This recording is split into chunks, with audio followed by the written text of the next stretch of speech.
All right, and welcome to the 6th episode of the GameFor Podcast. In this episode, we're going to discuss how you can more effectively communicate with those folks that we like to refer to as gamers. Yes. Your fellow gamers, and some of the issues that can arise from doing that. We're not necessarily sometimes the easiest folks to understand or get along with and stuff Not like that. just us, but No, well, gamers in general. we're definitely weird, but I'm just talking about in general. Yeah, gamers, many of them have got that issue. So because we talk about community here, that's what we're going to talk about today. I'm Adam. I'm Matt. And we're part of the Milk Can team, and we make GameFor, which is an app for connecting tabletop gamers. Today's subject is something that could come up once you start connecting with tabletop gamers. That's the way it works. So, we're going to talk about that in a little bit, but first we're going to talk about some of the things that we've been doing recently. What have you been doing recently? So I just got back from a tech conference called That Conference. It's just called That Conference. Yes, which is you go to fun. that conference? Yeah, I went to that conference. Absolutely. Right. It's a joke that's gotten old after 7 years. Yeah, or yeah, 8 I can years or understand whatever it is. But it's a great conference. I get to have my family come. My son presented 2 sessions this year, which was pretty cool. Mm-hmm. And then GameFor does a board game night, tabletop gaming night there. We had a great crowd this year. I would say 300 to 400 people. We use our one of our friendly local game stores libraries and checked out hundreds of games. And then I didn't get the game because I was pretty busy. Sure, checking out games and stuff. Yeah, but I did get to play D&D the next night. So they have a pig roast the last full night everybody's there. Mm-hmm. And then there's like a 4-hour gap until there's a water park party they shut down for everybody else. And It's at this huge water park resort in Wisconsin Dells. Yeah, so then they shut it down, and then from like 10 or 10:30 or so until 1:30 in the morning, it's just the conference people there. Wow, that's crazy. Yeah, so in between that is always a dead time where everyone's trying to figure out something to do. So this year we started playing D&D and went really well, and we've talked about that's going to be kind of a new tradition, is getting everyone to play D&D. I think there's a Venn diagram that definitely has like developers and tabletop gamers, and there's a decent overlap. Absolutely. Yeah, so that's really cool. It's really interesting how the facility, the water park / convention center, like opens the place up and like stays open till 1:30 in the morning. Right. You know, for you guys, it's very different than some places. You know what I mean? Like I was at Gen Con recently, and I stayed in a hotel it's like one of those big hollow hotels where it's like, like the rooms are all around the outside, and there's this big, and there's balconies, and you look down and you get scared because you're up too high. We were on the 20th floor, so that is pretty high. Yeah, it's the top floor. But the bar, which is in the middle of all that, down on the main floor, like they close at 11 p.m. no matter what. Like I sat down, it was like 10 minutes to 11, guys, like last call, and I was like, what? It was a Saturday night, and he's like, Saturday night. Yeah, on a Saturday night, yeah. And I'm like, he's like, we close at 11 every night. I'm like, is it a law or an ordinance or whatever? And he like points up towards, the sky, basically, and he's like, well, it's an atrium. It's a giant atrium. We have to close at 11, otherwise, people won't be able to sleep. And I look around me at outside of the little mini bar area, the little area there where all of the tables are completely covered in gamers who are going to be playing until breakfast. Right. Like, they're not going to bed. They're going to be there. And my thought process is like, well, what, how about during Gen Con you make more money and stay open later? Because I can guarantee you would be selling drinks until 2 or 3 or whatever the local law is. Right. I guarantee it. But they just, I feel honestly as if they're like, well, I only work till 11 and that's when I do. You know what I mean? Yeah. I'm like, well, then hire another person for during. Right. Anyway, but no, it's awesome. cool that they like. Yeah, they rolled the red carpet first. Yeah. And we were in the new space. They had basically doubled, tripled. So they were. There's a lot more space. Yeah, it's a lot more space, That's and we were the first ones to use it. So nice. They actually opened it up early for us. Do you have to peel plastic off of everything? No, but it smelled like that, like new carpet smell and new paint that. and all that stuff. And like one of the bathrooms wasn't quite ready yet, so But yeah, it was like brand new. Like officially doesn't open until next So month. like you couldn't wash your hands or anything like that. Not in that bathroom. I But understand. there was one like right across the hallway, so it wasn't a big deal. Oh, they wouldn't. It's not that they would let. So they wouldn't let you in, even though it wasn't working yet. They just wouldn't let you in because it wasn't For that working. one, yeah, they had like makes sense. they were still like fixing it and putting like that. That's It good. didn't have roof tiles and all that fun stuff. So Like if it was, they let you use it, but there were no doors. right, Nobody wants that. no problem. Right, I get that. What have I been doing? Well, I got back from Gen Con, as I previously mentioned. It was another good year, and I really did enjoy all of the. I mean, I talked to tons and tons of folks, people who are viewers of my channel, my YouTube channel, people who. I talked to different manufacturers, and I ran 3 seminars. I ran 2 seminars about YouTube, which is kind of my thing. Yep. One about like the technical stuff, like cameras and editing software Like and all making that sure kind of it's in jazz. focus. Right, like making sure it's in focus, making sure that the overlay is not on the. Yeah. And then I also talked, in the second seminar, I talked more about branding and marketing and content strategy and all that kind of jazz. Yep.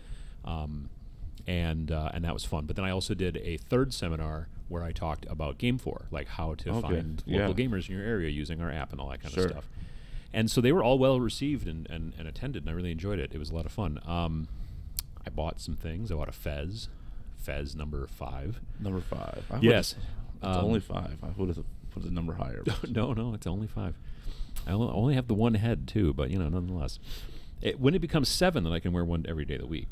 Right. That'll be nice. Right. Yeah. Now you're in that weird mode. I know, because just like weekdays. There's like more than 4 days, and there's only 4 days in most conventions. Yeah, that's true. Yeah, I'd have to leave one at home. Yeah. But yeah, so it was a lot of fun. It was crazy busy this year.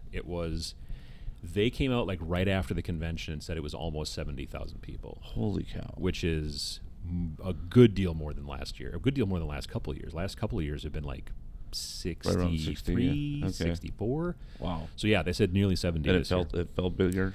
Or honestly, when I walked into the dealer hall on Thursday, it was not right at 10 o'clock when it opened. It was maybe 20 minutes later, and I didn't come in the main way. I kind of came in this weird sort of side way. Okay. It was like walking into a wall. But now that being said, that weird little side part hanging off the bottom of because the dealer hall is one big honking rectangle, but over on one side there's this little part that sticks down, and that's where I entered from. So like the Florida of Gen Con. Yeah, a little bit.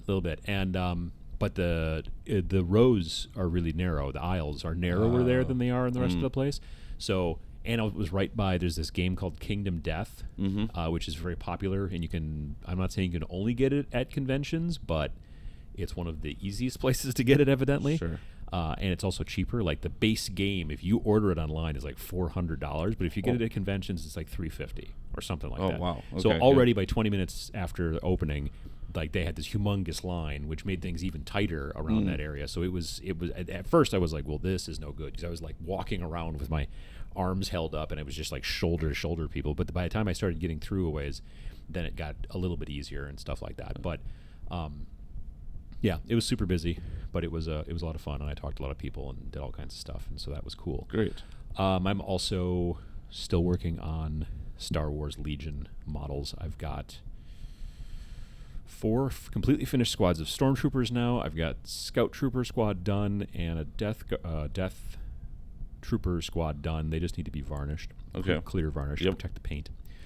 And then I'm working on snow troopers and a couple other figures. And then once they're done, then I've got an 800-point list finished for Empire for that.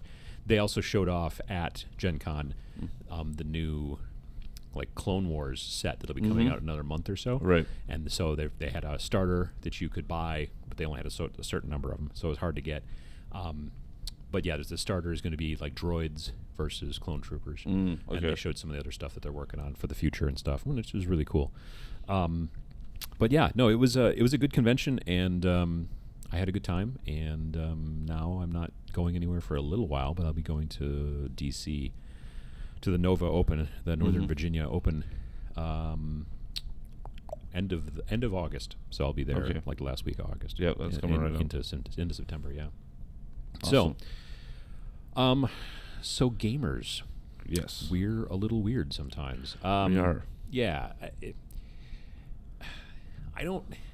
I feel as if it's going to sound weird, but I feel like many tabletop gamers, and again, these are also a lot of generalizations. Right. So if you're like, well, I'm not like that, then we're not. Then you are not like right. that. Yeah, exactly. Don't worry about it. But if you've been doing this for a while, and I've been tabletop gaming and going to conventions, talking to all kinds of people for quite a while, many of us, and I'm including myself, are different than the regular, I'm making air quotes here, population.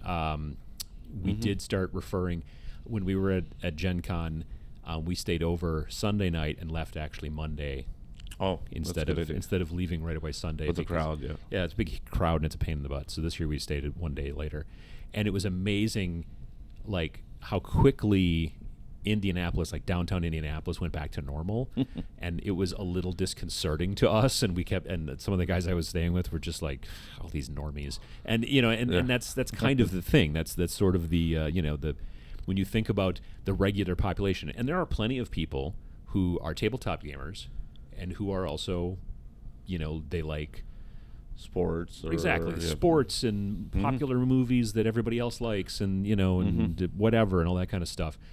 But a lot of, I think, a high proportion of us as gamers, we think differently.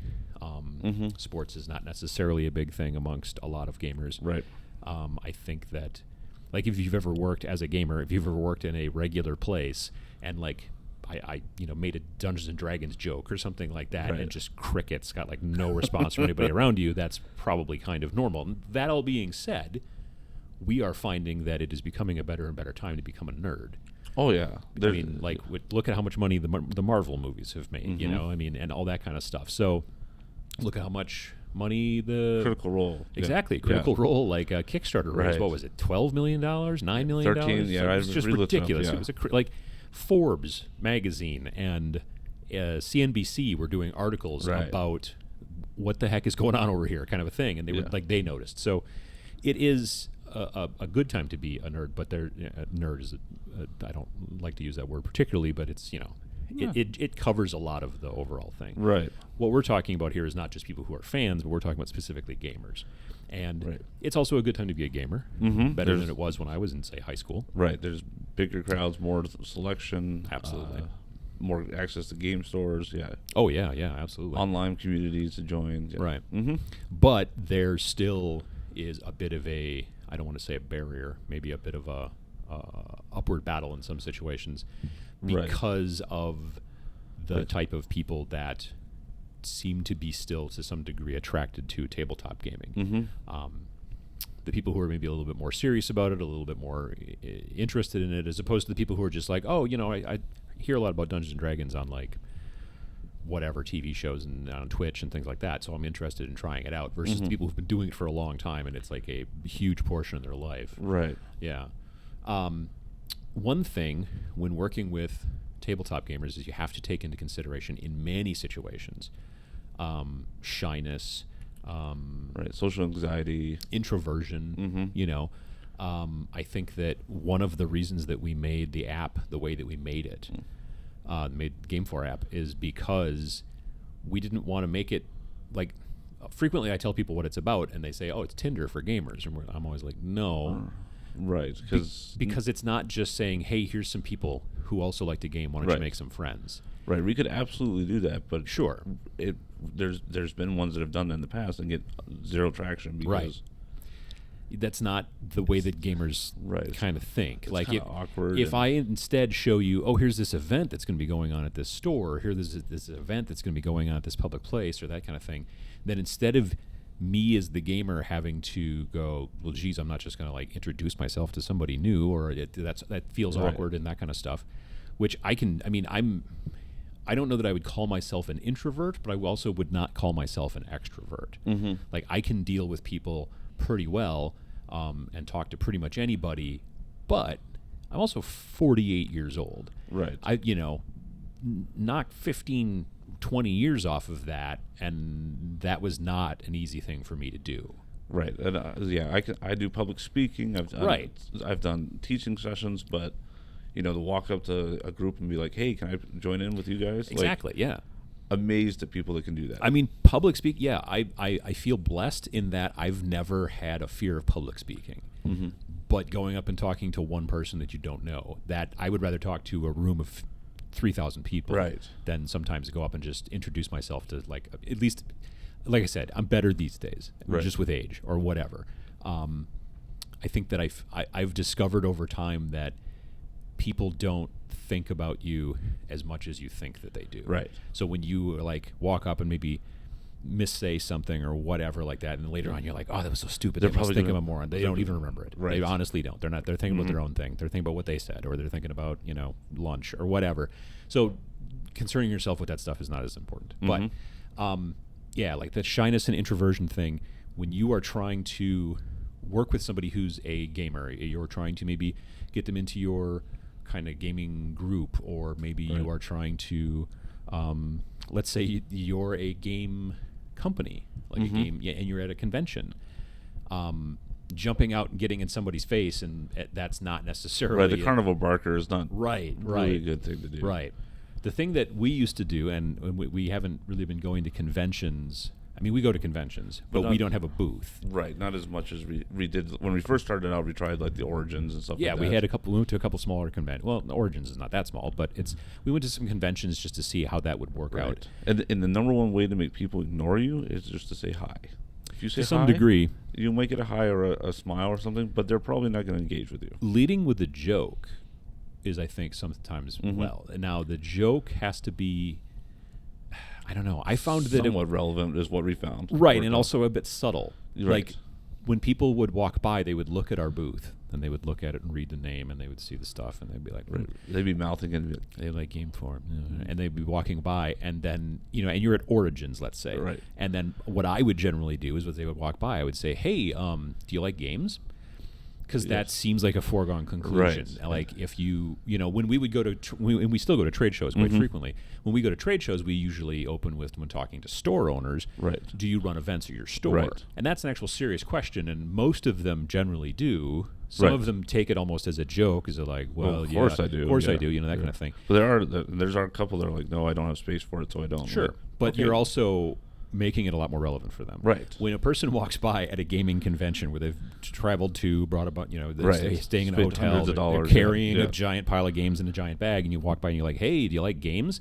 Then usually, a lot of times they're generally like, well, sort of, and they make a joke back, and they're trying to maybe, or they try to think of something kind of smart-assy to say, which is fun because I'm doing it first, right? So now you're on the same. We want that smart, exactly, and so now you're kind of on that same level. So they always do say in like public speaking and things like that, that's a good idea to lead with a joke, right? And to some degree that's true, but a personal relevant joke where they get it, right? And it kind of like they go, okay, why did he ask me that? Yeah, exactly. Like if I was at a game store and I was looking for someone to play Star Wars Legion with, and I had all my Star Wars models and all that, all those dudes all set up and terrain and all that stuff, and someone walks up and is looking at it and they're like checking it out, I would probably lead with like, hey, have you ever heard of Star Wars? Right. Because that is a silly question. Like unless you're, relatively new to this planet, probably, At the tech conference I was just at, there was an Alexa demonstration. The guy that was leading, he says, hey, I decided to do this because I work for a small company. You probably haven't heard of it. It's called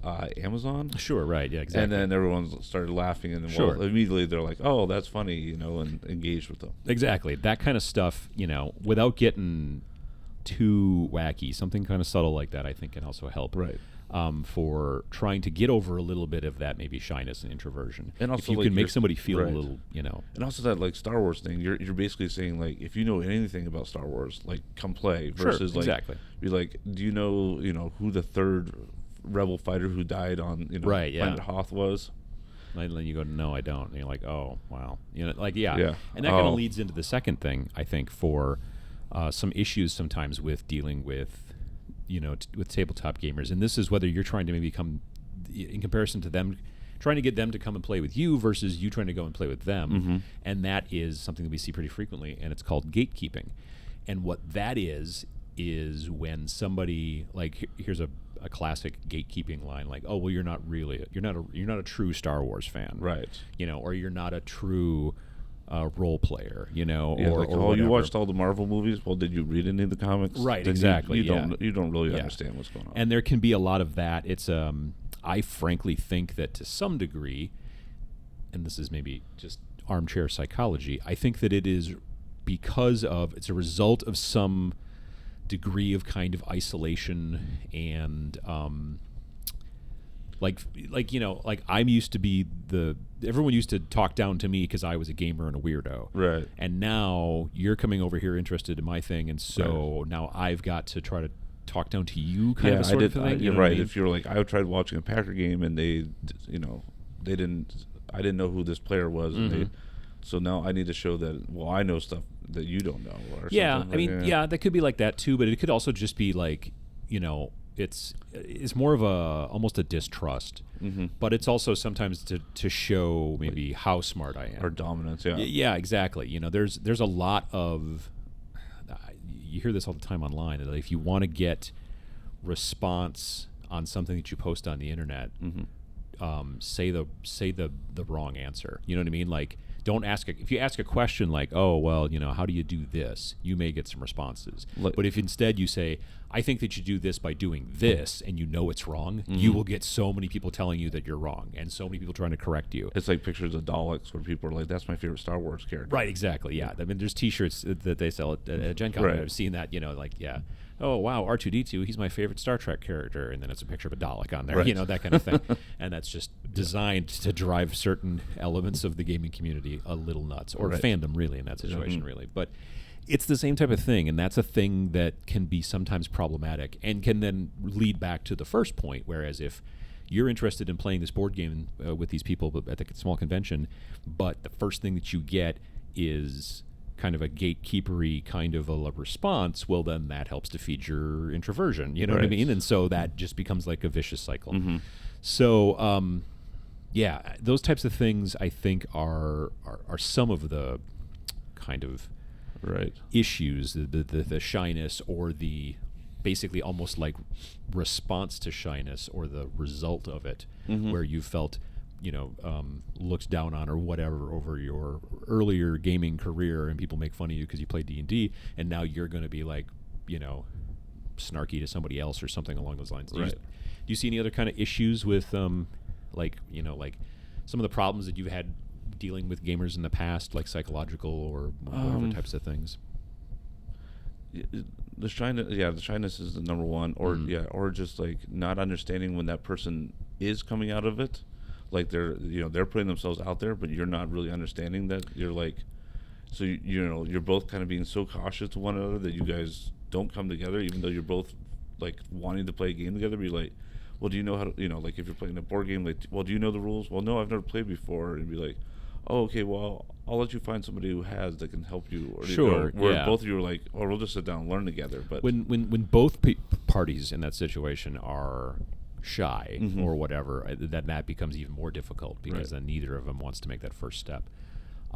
Again, like I said earlier, like really, you know, making the first step, as I've gotten older, I've realized that it's not nearly as big of a deal as it ought to be, or as I thought it was, let's say. And so that kind of thing I think is important. Also, like, and then maybe another one would be like people who are still kind of self-conscious. They're like, well, I am a, for lack of a better term, like a jock. Like I like my sports and stuff like that. And I do like D&D, but I don't want my friends to know I play D&D. Yeah. Like, I'm not going to I can't post on Facebook about, you know, the board game I like, because most of my friends wouldn't understand what that, you know. Yeah, and that's one of the big reasons as well, and we've talked about this in the past, among talking to people at conventions, not just, I don't think we actually talked about it on the podcast yet. One of the big reasons one of the things we hear about from people quite frequently in this day and age is that the reason they like GameFor is because they can be looking for players and be communicating with players and gamers and stuff like that, and it's not pinging constantly on Facebook. It's not like I've had people say, you know, I don't want to like post on these different groups that are about tabletop gaming, because then like even if I like something, Right. it can pop up, and then my like aunt is like, "Oh, are you playing D&D?" And just it becomes a thing. Right. You don't want to have to mess with that sometimes. Some people don't care. I don't care, but a lot of people still Some are just people, like yeah. especially if it's a family thing. In some situations. It's not just like your friends are like, because generally your friends would probably know. Yeah, if right. you've been friends with them for a while, they would know that you're into. Yeah, especially as you get older. But, right, exactly. But, But yeah, definitely with like family, they don't. Sometimes they don't understand. Extended family, that kind of stuff. Right. And so I can see that.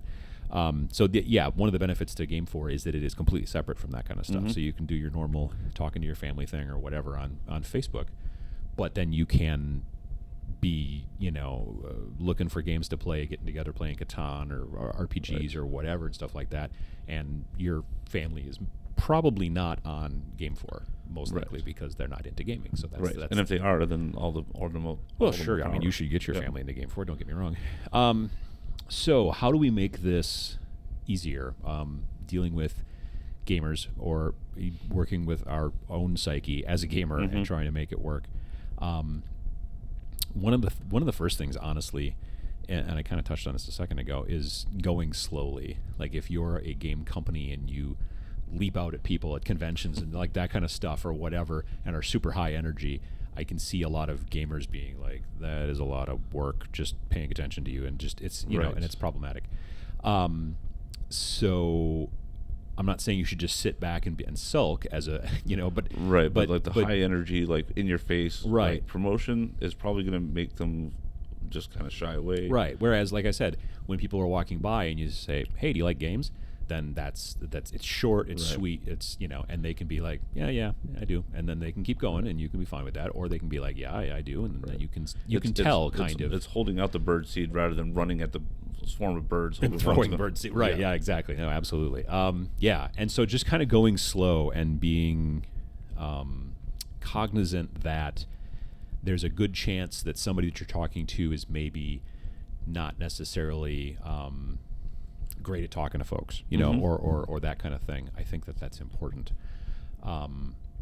Both in, like I mentioned, like if you were like working at a game convention trying to get people to maybe buy your game or whatever, but also if you're trying to just get people at the shop to like, if you brought a game to sit down, like you brought a board game, or you're trying to get, another person into your Dungeons & Dragons or Pathfinder or whatever kind of RPG maybe that you play weekly at the shop, you see somebody kind of hanging out there a little bit, maybe trying to pay attention to, to see what you're doing. If you walk up to them and immediately just are like, hey, this is the thing and this is what we're doing, and just like, and you're super like, maybe first gauge to see if they're actually interested, or maybe they were just interested in the miniatures you're using and they don't want to play, but they just, they're more of a painter as opposed to a player, or whatever the deal is, or they were just like, I've never seen a D&D game before. Is it cool if I watch? Yeah, that's cool. And maybe something will come of that.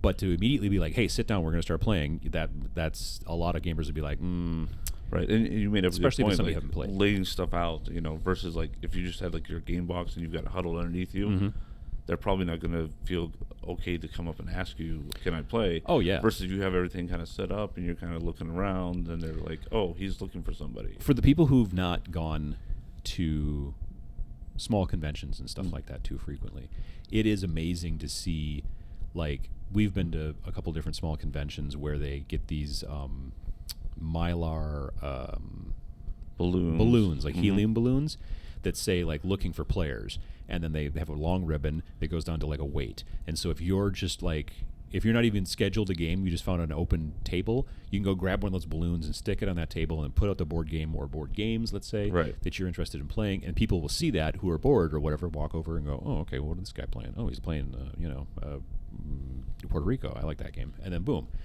So in those situations, kind of putting it out there, but being, I don't want to say, kind of slow, but kind of just taking it easy. You're there and letting them approach you versus like walking around going, who wants to play X game, Exactly, yeah. And again, this relates a little bit to, for the most part, some of this relates to conventions again, which if you look at the number of tabletop gamers in the world, how many of them go to conventions is actually a relatively small amount. Right. But that being said, those types of things can also be used at the game store. Those types of things can be used in a lot of different places.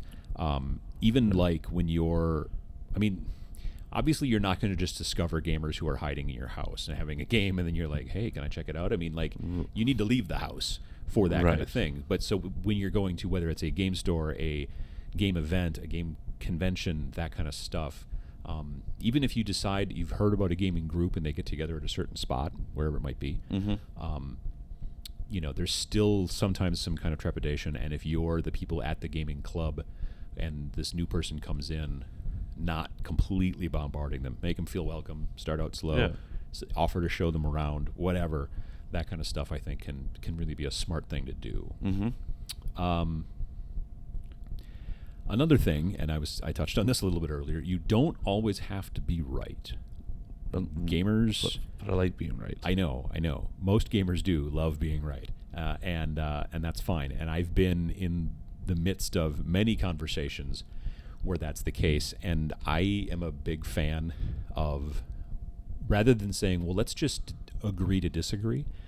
Right, because that's more of a trigger nowadays. I feel. Absolutely. Yeah. That a lot of people can get kind of unnerved by that or whatever. I just am a big fan of just being like, okay, cool, and then just start talking about something else. You know, change the subject, that kind of thing. When those kinds of discussions come up, and they will frequently. Right. I think that diffusing conflict in these situations helps in the long run. Right. Yeah. You don't have to be a rules lawyer. Yeah. You know. Maybe if you see they're playing a game wrong, you can suggest like, oh, I think the rule is actually this. Right, exactly. And then let them, you know. I mean, it comes from, to some degree, it comes from a good place. Like if you're sitting there playing a game at a convention, again, I keep operating at conventions, but this is where it's happened. But let's say it's at a store. You're at a local game store and you're playing some board game, and it's maybe only, for most of you, your first or second time you've played it. Right. Or you're playing collectible card game, you know, like a Magic or a Pokemon or something like that, or any kind of game, and somebody's watching, and they're in that kind of peripheral kind of area and everything like that, and then they start going, that's not the way you're supposed to do that. That's like that. You know what I mean? Like, if the players seem like they're having a good time with it, it's okay to let them do it. Right. And at the least ask them like, hey, so you guys are playing this, do you want some tips? I've played this for a few times. If you can tell that they're new at it, you could say, hey, you know, it's unsolicited advice. Right. And most people don't enjoy that. If they're having a good time and they're playing it wrong, maybe they're playing it wrong on purpose. Right. Like I play a lot of Kill Team from Games Workshop, the Warhammer 40,000 kind of skirmish game. And we just skip a bunch of rules. Like during the kind of setup of a game, there's something called the scout phase. Oh. And when the guys that I generally play with at our local shop, we just skip it because it doesn't really do much. It just takes extra time. You have like these 6 different things, and you have to pick a thing, and your opponent has to pick a thing, and they're secret, and they're like preliminary, this is what's going to happen. And sometimes they're useless to some degree, you know, like, and so like there's one of them that there's at least 2 of them I think that are like defense in comparison to another one. Okay. So like if your opponent does number 2 and you do number 5, then they cancel each other out. But if your opponent does number 1 and you do number 5, you cancel out a thing that they didn't do, so you wasted your, you know. Sure. So it's just for us, just because it's just quicker. We're like, we usually skip it. So yeah, if you do that, and then, you know, somebody who's been watching is like, you know, you're supposed to be doing it that way, like that's not super helpful. Right. So yeah, you could just, you know, sometimes you can just let it go. Right. And that helps, I think. Reach out, I think, is also an important one, and we've kind of mentioned this a couple of times already, but I think it's important to, when you see somebody in that peripheral who's hanging around while you're playing, and you can easily kind of just say, hey, have you played before? Are you interested in playing? Right.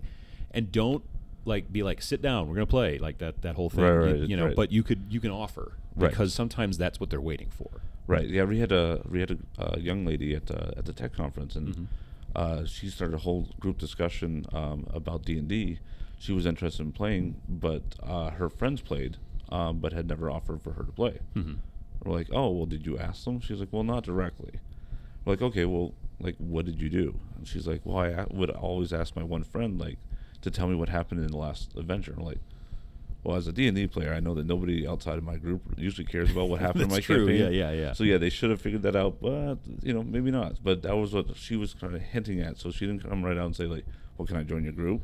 She was, you know, showing interest and engagement in that, and that's where, as a friend, you look at that, for those kind of tales and be like, well, we sometimes have an extra spot. Would you like to join in, or at least come and watch us play, or I mean, they may have been to capacity, I suppose. There's a potential, but honestly, like, it's rare that there's a real. I mean, you get to a point where eventually you run out of chairs, I suppose. You know, and it can just take forever as a DM to get things done if there's too many people in the party. Right.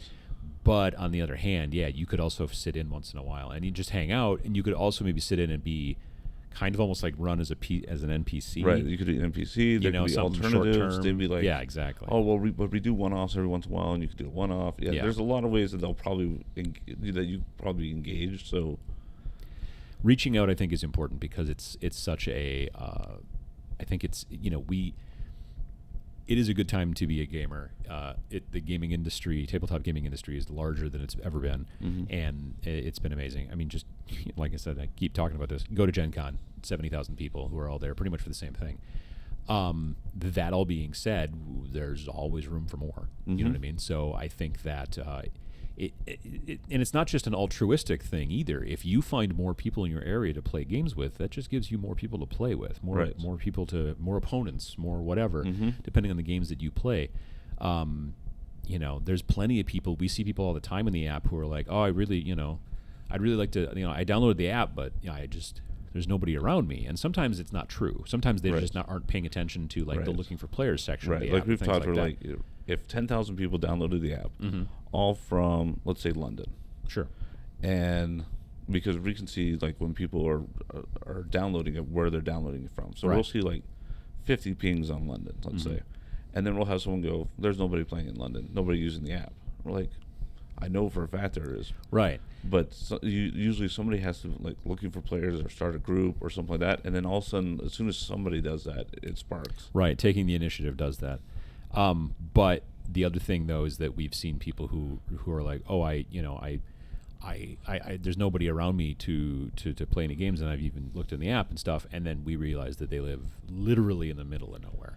If there's anybody around you, and I mean, then northern Alaska, right? Oh yeah, or like Wyoming and stuff like that. We've had people be like, "Oh, there's just nobody in Wyoming to play with." And you're like, "There's nobody in Wyoming. That's the way it works." 50 miles to my neighbor, right? Yeah. I guess I shouldn't look at it with only 10-mile right. radius. And so I get that. So in those situations, that can be problematic, but reaching out and finding people, if you live in any place that has other folks in it, I would bet that there are probably some gamers there. And sometimes it's a situation of them just not even knowing that there are other gamers around them, which is part of the thing we're trying to solve with the app. Or not, games.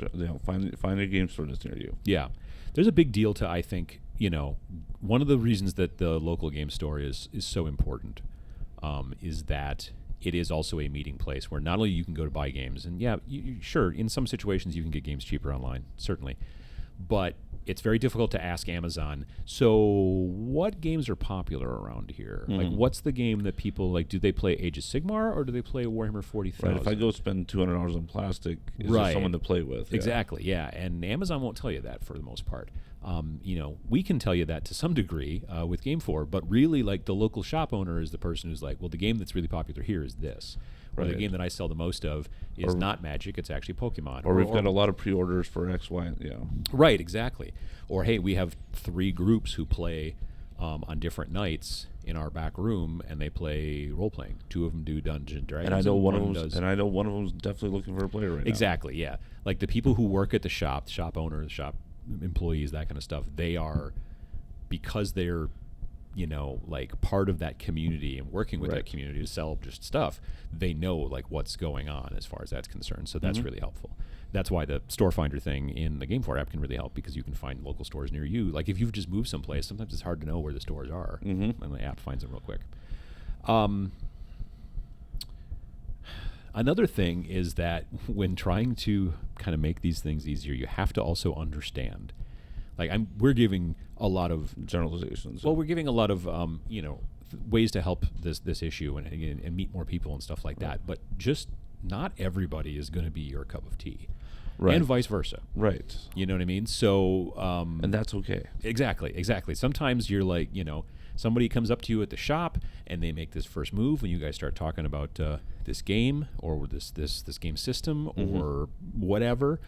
and you just find that it doesn't seem as if necessarily the two of you are on the same page. Right. Yeah. Either your personalities don't seem to clash, or Mm-hmm. maybe just your style. Like, one person is really competitive, Right. and the other one just is out to kind of casually play, have fun. Yeah, if you're a competitive, like, let's say, and I don't know if there's a lot of, are there big tournaments? I know there's tournaments for like Settlers of Catan and stuff like that, and there's tournaments for some board games, but like tournaments are bigger in like Magic and miniatures right. for the most part. Like there's Adventurers League and things like that, but there's not a lot That's of not, tournaments. yeah. So coming from where I usually come from, which is generally miniatures, like there are players out there who are ultra competitive, and they don't see you as, and this is not, there's nothing wrong with this, it's just a different style of play. They don't generally see you as, oh, I want to play with this person because it'd be a lot of fun.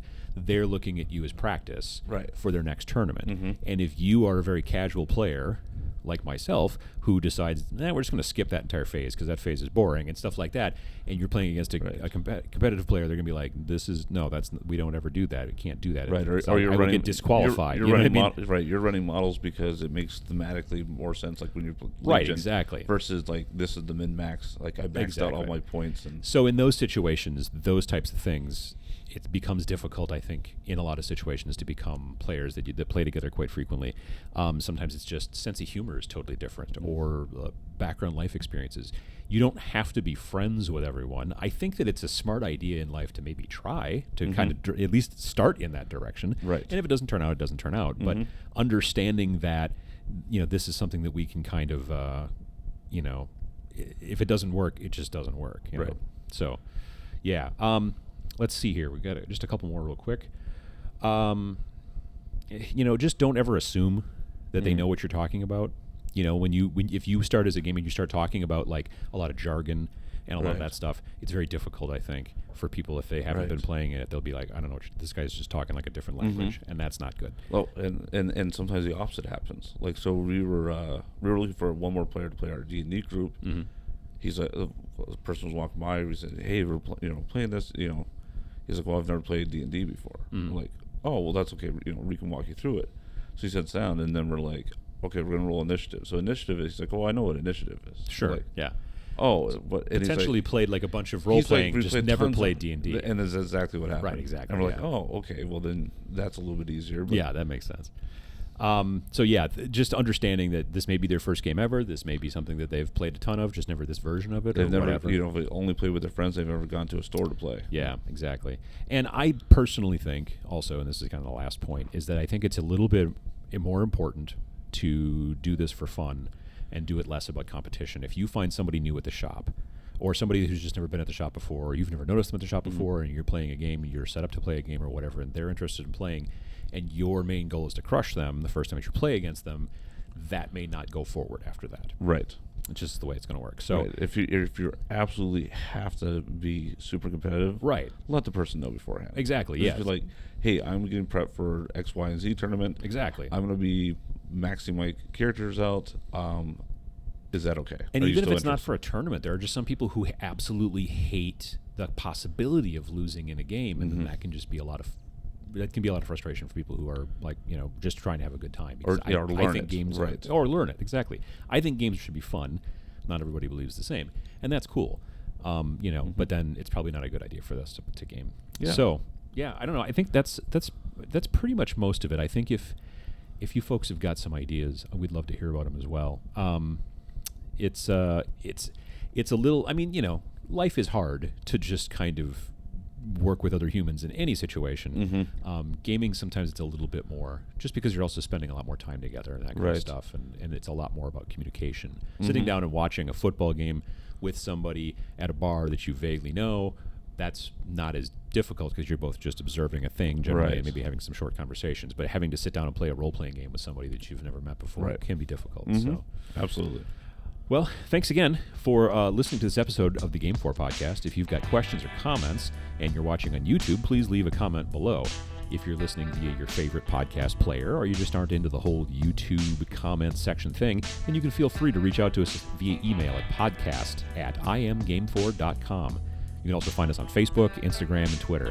And lastly, to find out more about the GameFor platform designed to connect tabletop gamers, who you will then have to figure out how to talk to.